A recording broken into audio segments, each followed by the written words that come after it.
Bem-vindos a mais um Giro Sindical. Eu sou a economista Renata Belzunces e este programa é uma parceria entre o DIEESE e o SINDIC-CT. DIEESE é o Departamento Intersindical de Estatística e Estudos Socioeconômicos e SINDIC-CT é o Sindicato Nacional dos Servidores Públicos Federais da área de Ciência e Tecnologia no setor aeroespacial. Este programa vai falar sobre a Caixa Econômica Federal, mais precisamente sobre um calote milionário na empresa provocado por medidas temerárias do governo anterior. E quem conversa com a gente sobre esse assunto é o sociólogo Felipe Barreiros, ele que é técnico do DIEESE na Federação Nacional das Associações de Pessoal da Caixa Econômica Federal. Obrigada, Felipe, por aceitar o nosso convite. Bem-vindo a esse Giro Sindical. Obrigado, Renata. Boa noite a todas e todos. É uma satisfação estar aqui. Felipe, o Brasil tem passado por muitos sustos nesse ano de 2023. A gente teve o caso Americanas, que é um caso que envolveu uma grande empresa, de grandes empresários, envolveu o sistema financeiro e, evidentemente, também os trabalhadores de todos os negócios envolvidos. E agora parece que a gente tem mais uma instituição financeira na mira como bola da vez, e essa é uma instituição muito cara para a gente, que é um banco público, que é a Caixa Econômica Federal. A gente vai falar um pouquinho do que foram os empréstimos concedidos no ano passado, que podem ter deixado um rombo, um calote na empresa. Calote esse que não foi por falta de aviso, porque a Contraf, que é a Confederação dos Trabalhadores do Ramo Financeiro, alertou, outras organizações da sociedade civil também, o quanto era temerário oferecer empréstimos nas condições em que a Caixa fez no ano passado e com um viés bastante tido enquanto eleitoreiro, com vistas à reeleição do então presidente Jair Bolsonaro. Conta para gente quais foram esses empréstimos, quem foram os seus tomadores. Oferecer empréstimo é um negócio que pode ser muito bom, aparentemente, né? Não é difícil a gente falar, poxa, mas tem empréstimo, que ruim. Mas é obviamente que se ele não é feito protegendo a instituição financeira e nem protegendo o tomador ou a tomadora de empréstimo, ele pode causar sequelas indesejáveis. Conta para a gente um pouquinho mais do episódio que a gente está vendo agora aparecer desde o dia 25, quando o UOL trouxe a reportagem à tona. Essa reportagem do UOL destacou duas modalidades de crédito que foram concedidas pouco antes e durante o período eleitoral de 2022. A primeira delas foi uma linha de microcrédito chamada Sim Digital. Foi um programa de simplificação do microcrédito digital voltado para pequenos empreendedores, fossem eles pessoas físicas ou microempreendedores individuais. Para as pessoas físicas, era possível contratar valores que iam de 300 até R$ 1.000. Para os microempreendedores individuais, os valores variavam entre 1.500 e R$ 3.000. Nessa modalidade, as taxas de juros mínimas eram de 1,95% ao mês. E poderiam ser concedidos empréstimos para pessoas que tivessem até R$ 3.000 em dívidas, pessoas negativadas. Essa linha de crédito ela foi aberta aos diversos bancos, mas só a Caixa participou. E durante o funcionamento dessa linha de crédito, foram concedidos cerca de 3 bilhões de reais para aproximadamente 4 milhões de pessoas. Só para a gente ter uma ideia, num único dia foram concedidos mais de 50 mil contratos. E só no primeiro mês de funcionamento dessa linha de crédito, o banco emprestou aproximadamente 1,3 bilhão de reais. Mais recentemente, com mais de um ano depois de iniciada essa linha de crédito, foi divulgado que para cada 6 pessoas que tomaram empréstimos, 5 estavam negativadas. E isso contribuiu para a elevada taxa de inadimplência de cerca de 80% nessa linha de crédito. A outra linha de crédito, tratada pela matéria do UOL, foi do crédito consignado para beneficiários do Auxílio Brasil. Essa modalidade tinha juros mensais na Caixa de juros máximos de 3,45% ao mês, o que dá mais de 50% ao ano. para pessoas que são beneficiárias de um programa de combate à pobreza. O valor máximo que poderia ser contratado nessa linha de crédito era de R$ 2.500, seguindo as regras desse modelo. Ao final, o beneficiário que tomasse esses R$ 2.500 teria que pagar só de juros cerca de R$ 1.300. Durante a operacionalização desse programa, a Caixa emprestou mais de 7 bilhões de reais para quase 3 milhões de pessoas. Num único dia, foram firmados mais de 280 mil contratos e, durante o funcionamento dessa linha de crédito, foram concedidos, em média, 447 milhões de reais por dia útil. É claro que a oferta e a facilitação do acesso ao crédito são relevantes para a população, sobretudo aquela de mais baixa renda, que historicamente tem mais dificuldade ao acesso, de acesso ao crédito. Mas é importante que isso seja feito com planejamento, de forma estratégica, para não colocar em risco nem a situação financeira do banco, no caso a Caixa, e que não seja feito de forma a piorar a situação financeira das famílias e deixá-las ainda mais apertadas com novas dívidas. Esses empréstimos, eles tiveram uma janela de possibilidade de serem tomados até que período, ou eles continuam ainda sendo oferecidos? Creio que não. Os empréstimos da primeira modalidade que eu tinha falado, do Sim Digital, eles foram muito destacados entre abril e agosto de 2022. Depois eles tiveram uma redução muito grande. Os empregados e empregadas da Caixa perceberam que o nível de atraso do pagamento desses empréstimos já era muito grande. E por isso que houve uma redução a partir de agosto de 2022. Depois do afastamento do ex-presidente da Caixa, Pedro Guimarães, que era um dos entusiastas desse programa, a concessão de crédito foi ainda mais reduzida. No caso do consignado do Auxílio Brasil, 99% do crédito concedido aconteceu entre o primeiro e o segundo turno das últimas eleições. Atualmente ele não está em vigência, mas chama muita atenção que o período em que ele foi concedido foi justamente o período entre os dois turnos das últimas eleições. 99% do total do montante foi concedido nesse período, e só 1% depois do segundo turno. Então, continuem com a gente, o Giro Sindical volta já.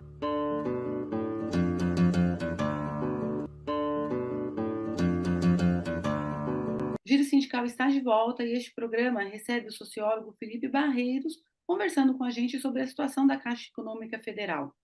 Felipe, a gente alertou já também no primeiro bloco que quando essas medidas elas vieram a público, e é evidentemente que elas foram muito bem aceitas por muitas pessoas endividadas, pessoas que estão fazendo jus a receber transferência de renda na condição de pobreza, evidentemente que ela foi muito bem recebida, e houve todo o alerta para proteger o banco e para proteger as pessoas também, para não endividá-las ainda mais de maneira irresponsável.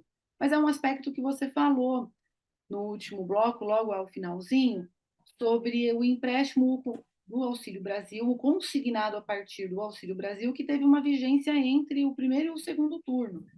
Esse teria sido o elemento que mais permite a gente dizer que essa medida teve um caráter eleitoreiro, ou você vê mais elementos que fazem jus a essa afirmação? Acho que esse é um fator importantíssimo. Nos dois casos, o tempo de funcionamento dessas linhas de crédito, pouco antes do período eleitoral e durante o período eleitoral, isso é uma característica importante para que a gente possa afirmar que foram medidas eleitoreiras. Mas eu acho que não é só isso. Algo que foi destacado pela matéria foi, por exemplo, foi que esses empréstimos eles afetaram o índice de liquidez de curto prazo da Caixa. e fizeram com que esse índice chegasse ao menor patamar da série histórica.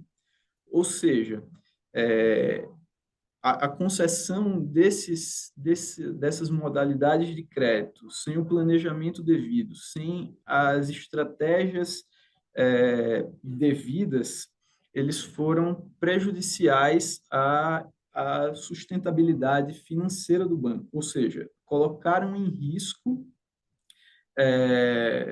a capacidade de liquidez do banco e colocaram, em primeiro lugar, as intenções eleitoreiras e, em segundo lugar, a capacidade de sustentação do banco. Liquidez é um conceito, uma construção teórica que diz respeito à capacidade de transformação dos ativos em dinheiro e algo que é relevante para honrar os compromissos financeiros de uma empresa. Para mensurar a liquidez de uma empresa, foram criados índices, indicadores. Um desses indicadores, um desses índices, é esse que foi tratado na matéria do UOL, que é o indicador de liquidez de curto prazo. Ele se refere à relação entre os ativos de alta liquidez e o montante necessário para suprir as saídas de caixa num cenário de crise severa de 30 dias. Ou seja, trata-se de uma construção teórica para tentar mensurar como o banco lidaria com uma crise severa. E existem regulamentações específicas e limites que os bancos precisam cumprir em relação a esse indicador de liquidez de curto prazo. E é importante cumprir essas regulamentações para garantir a solidez tanto do banco quanto do sistema financeiro. Essa redução brusca do índice de liquidez de curto prazo deixou em risco tanto a situação do banco, a solidez do banco, quanto a solidez do sistema financeiro como um todo, ou seja, colocou em risco todo um setor da economia em prol de interesses nas últimas eleições. E uma outra coisa também que a matéria do UOL não trata, mas que é importante ressaltar aqui, é que existe um outro indicador de liquidez chamado indicador de liquidez de longo prazo. E esse indicador de liquidez de longo prazo também chegou ao seu menor valor em dezembro de 2022, ou seja, é bastante provável que esses empréstimos tenham afetado também esse outro indicador de liquidez. Eu acho que é importante rememorar alguns elementos de um prazo mais longo, de uma temporalidade maior. Desde 2016, foram tomadas algumas medidas que reduziram o papel do Estado na condução das políticas econômicas. O primeiro desses eventos foi a reforma trabalhista, que resultou numa precarização do trabalho, fez a informalidade chegar a patamares elevadíssimos e aumentou o número de pequenos empreendedores, que foram justamente, que compuseram justamente o público-alvo daquela linha de crédito do Sim Digital, que era voltada aos pequenos empreendedores. Foram tomadas anteriormente medidas que prejudicaram a regulação do trabalho e há poucos meses das eleições foram ofertadas formas de auxílio justamente para as pessoas que haviam sido prejudicadas por aquela medida anterior. Isso mostra que a preocupação não era com o bem-estar das pessoas, eles estavam preocupados muito mais com a eleição do antigo presidente, em tentar angariar novos votos. E vamos voltar lá ao papel da Caixa Econômica Federal, que tem um papel social importantíssimo no país. Cada um de nós, querendo ou não, sabendo ou não, é impactado por uma ou mais políticas organizadas ou desenvolvidas ou, vamos dizer assim, distribuídas pela Caixa Econômica Federal, que são a operacionalização dos pagamentos dos programas sociais de transferência de renda, o gerenciamento do fundo de garantia, a liberação de recursos para habitação, liberação de recursos para a infraestrutura, uma das mais importantes é o saneamento. Já há uma estimativa de quanto pode ser, qual é o valor total desse rombo, ainda está numa fase de investigação inicial, e ainda isso pode vir a afetar todas essas políticas que o banco operacionaliza, gerencia, oferece, As duas linhas de crédito que estão sendo mais tratadas aqui, elas em conjunto ofertaram quase 11 bilhões de reais. No caso do Sim Digital, é, pôde-se perceber que uma política de microcrédito é algo bastante complexo e que não é, pode ser elaborado assim às pressas. No entanto, justamente por esse caráter eleitoreiro que foi tratado anteriormente e pela pressa que seus idealizadores tinham em implementá-lo, não foram esse programa ele não foi muito bem pensado e a saída que seus idealizadores tiveram para colocá-lo em prática rapidamente foi a construção, a implementação de um fundo garantidor com recursos do FGTS. Esse fundo garantidor tinha o valor de 3 bilhões de reais. Considerando que, através do Sim Digital, foram emprestados 3 bilhões de reais e que a inadimplência é de cerca de 80%, estima-se que seja necessário utilizar 1,8 bilhão em recursos do fundo e que a Caixa seria responsável por mais 600 milhões para contornar essa elevada taxa de inadimplência. No caso do consignado, como o valor do empréstimo é retido diretamente na fonte, a inadimplência é baixa. No entanto, quando o novo governo assumiu e, e transferiu o Auxílio Brasil, retornou o programa Bolsa Família no lugar do Auxílio Brasil, foi feita uma revisão no cadastro dos beneficiários e cerca de 110 mil pessoas perderam o benefício. 110 mil pessoas que haviam contratado o consignado do Auxílio Brasil. Então, essas pessoas elas estão mais sujeitas à inadimplência. Mas, como já foi dito, essas linhas de crédito expandidas tão rapidamente e sem planejamento afetaram os índices de liquidez do banco. Mas já no primeiro trimestre desse ano, esses indicadores apresentaram melhoras, mostrando que a Caixa já indica, já sugere alguma recuperação desses eventos. Mas, e só para a gente ter uma ideia, a expansão do crédito geral da Caixa e do crédito imobiliário em particular tiveram um crescimento relevante nesse primeiro trimestre de 2023. Mas é claro que isso não exclui a necessidade de reforçar a Caixa como um instrumento de promoção de políticas públicas, de ampliação da oferta de crédito voltada ao desenvolvimento econômico, principalmente num cenário em que as instituições privadas elas têm iniciado uma movimentação de retração da oferta de crédito. Então, esse giro sindical vai fazer um intervalinho e volta já.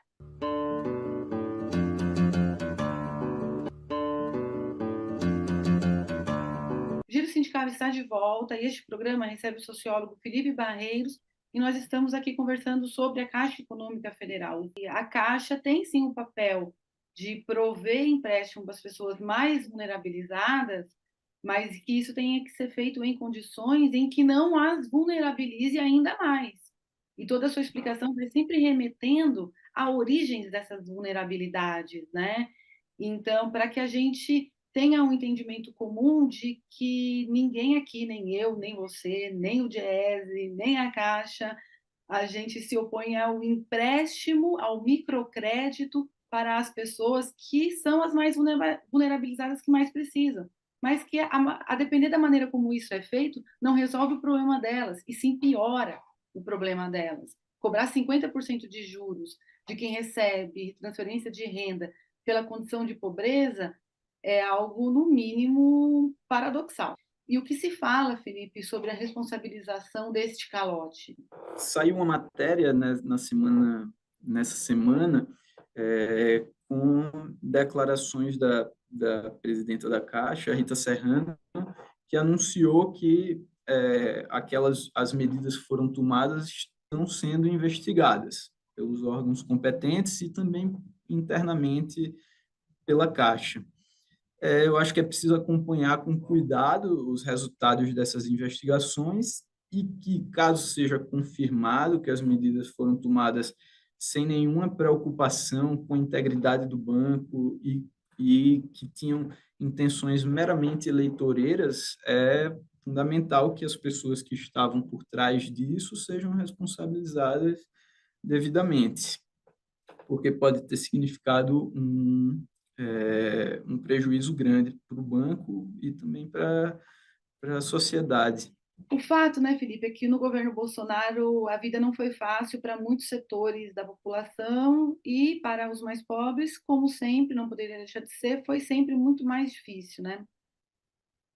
Na Caixa, nas instituições de Estado, a gente teve momentos muito tristes para a história da Caixa Econômica Federal, como foi o envolvimento do ex-presidente Pedro Guimarães em escândalos de assédio sexual e assédio moral, sobretudo a mulheres, né? E não é sem motivo que hoje é uma mulher que dirige o banco, uma ex-dirigente sindical, a Rita Serrano. Aliás, nós temos duas mulheres na direção dos bancos públicos do país, tanto no Banco do Brasil quanto na Caixa Econômica Federal, estão nas mãos de mulheres, né? É uma reparação, no mínimo, né? Agora, eu queria te perguntar, observando todo esse cenário, o que que a gente espera aí para o futuro da Caixa, agora sobre a direção de uma ex-dirigente, uma mulher, e também baixo, evidentemente, sobre um outro governo. Entre 2002 e 2015, 2016, há uma tendência ao crescimento, por exemplo, dos ativos, da carteira de crédito, do número de empregados, do número de agências, entre outras coisas. E de 2015, 2016 até 2022, muitos desses dados eles passam a ter uma tendência à queda. Então, os ativos são reduzidos, as operações de crédito também são reduzidas, o número de empregados, as agências, e não por acaso coincide com uma mudança de governo e, consequentemente, de projeto político, de percepção sobre o Estado, de percepção sobre o papel que o Estado deve ter na economia e, em consequência, que um banco público deve ter na economia. Os governos que assumiram a partir de 2016, eles tinham um projeto claramente de esvaziamento do Estado. Isso significou também um esvaziamento do papel da Caixa a partir de 2016 e que precisa ser recuperado. Então, esse rombo tratado na matéria do UOL, ser tratado em linha, num prazo ainda maior. Ele não se resume a essas duas medidas e tem muito mais a ver com a compreensão que esses governos anteriores tinham sobre o papel que um banco público, como a Caixa, deve exercer. Agora, assumindo um outro governo que tem um compromisso democrático com a inclusão das pessoas historicamente excluídas, de combate às desigualdades constituintes do Brasil, espera-se que os bancos públicos eles sejam fortalecidos e que possam atuar naqueles nichos e desempenhar os papéis que são clássicos dos bancos públicos. No caso da Caixa, por exemplo, na promoção do crédito habitacional, no crédito voltado ao saneamento, que são problemas históricos da sociedade brasileira, o déficit habitacional, mas é preciso que esse crédito ele que ele seja feito com planejamento, de forma estratégica, diferente das modalidades de crédito que foram tratadas aqui. É preciso que o crédito seja fornecido com objetivos de redução do déficit, de diminuição das desigualdades, que isso possa servir como um meio combate às desigualdades, o combate ao déficit habitacional possa servir como um meio para o desenvolvimento econômico do país, para o desenvolvimento econômico do banco. O que tem que ser perseguido de uma forma geral, por um banco público como a Caixa, não são exclusivamente seus resultados financeiros, contábeis, são os resultados sociais, a promoção do bem-estar, e é isso que se espera que, nesse novo contexto, a Caixa possa ser fortalecida e cumprir esse papel. Então, com isso, nós chegamos ao fim de mais um Giro Sindical e eu queria agradecer demais a participação aqui do Felipe Barreiros, do meu colega de Diese. Obrigada, Felipe. Obrigado, Renata. Foi uma satisfação para mim. Muito obrigado. Seguimos. Tchau, tchau.